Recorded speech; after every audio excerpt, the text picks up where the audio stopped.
क्या आपको पता है कि पृथ्वी के इतिहास में एक ऐसा भी युग आया था जब जमीन पर हर जगह केवल बर्फ ही बर्फ थी। यह सुनने में तो बहुत अच्छा लग रहा है, लेकिन कल्पना कीजिए कि उस समय कितना भयावह मंजर रहा होगा।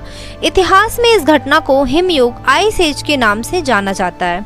इस वीडियो में हम जानेंगे कि हिमयुग क्या है और यह धरती पर कैसे घटित हुआ। आसान भाषा में समझें तो हिमयुग एक प्राकृतिक घटना है। इस अवस्था में पृथ्वी इतनी ठंडी हो जाती है कि बर्फ स्थायी रूप में इसकी सतह पर जम जाती है और यह काफ़ी समय तक बनी रहती है।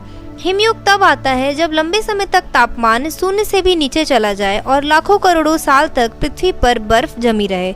ऐसे हिमयुग पृथ्वी पर बार बार आए हैं और वैज्ञानिकों का मानना है कि यह भविष्य में भी आते रहेंगे। आज से करीब 2.5 अरब साल पहले हुरोनियन हिमयुग की शुरुआत हुई थी और 2 अरब साल पहले यह खत्म हुई।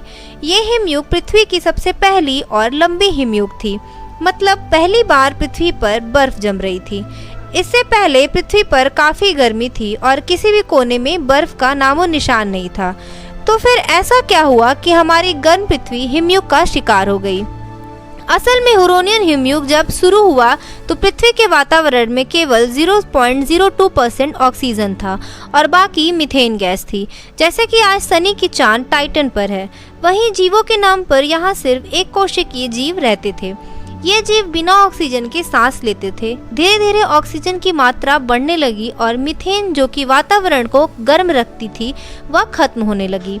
उस समय हमारे सूरज की रोशनी भी आज से काफ़ी कम थी और वह पृथ्वी को गर्म रखने के लिए काफ़ी नहीं थी, जिससे वातावरण ठंडा होने लगा और धीरे धीरे करके इतना ठंडा हो गया कि हर तरफ बर्फ जमने लगी और एक नए युग हुरोनियन हिमयुग की शुरुआत हुई। इस बदलते हुए तापमान और बढ़ती हुई ऑक्सीजन को उस समय के सूक्ष्म जीव झेल नहीं पाए, क्योंकि ऑक्सीजन उनके लिए विष के समान था। इन जीवों के मरने के बाद एक नए प्रकार के जीवों का उदय हुआ, ऐसे जीव जो ऑक्सीजन का इस्तेमाल करके सांस लेते थे। मेगाथेरियम आइस एज का ऐसा जानवर है जो आकार में हाथी के समान था। यूं तो यह जानवर घास, फल फूल खाते थे, लेकिन इनके अभाव में दूसरे जानवरों को अपना शिकार बना लेते थे। आइस एज का सबसे मशहूर जानवर वुली मैमथ है। नॉर्थ अमेरिका और साइबेरिया में पाए गए इस हाथीनुमा जानवर की पहचान इसका फर वाला शरीर और लंबे दांत हैं। हिमयुग के अंत तक करीब सारे वुली मैमथ विलुप्त हो चुके थे। Sabre tooth tiger ice age के जानवर को देखकर लगता है जैसे यह शेरों की प्रजाति का है, लेकिन यह स्माइलोडोन बिल्ली की एक प्रजाति थी। इनके कैनाइन तेज 7 इंच लंबे होते थे। यह प्रजाति बड़े से बड़े जानवर का भी शिकार करने में सक्षम थी।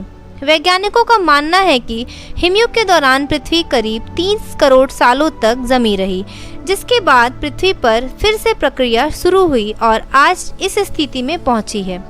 भविष्य में ऐसे कई हिमयुग आते रहेंगे। हिमयुग का अंत तब माना जाता है जब पृथ्वी इतनी गर्म हो जाए कि ढकी हुई बर्फ कम होकर पूरी तरह से गायब होने लगे। तो दोस्तों, आपको यह वीडियो कैसी लगी कमेंट सेक्शन में ज़रूर बताएं। ऐसे ही और वीडियो को देखने के लिए चैनल को लाइक एंड सब्सक्राइब करें।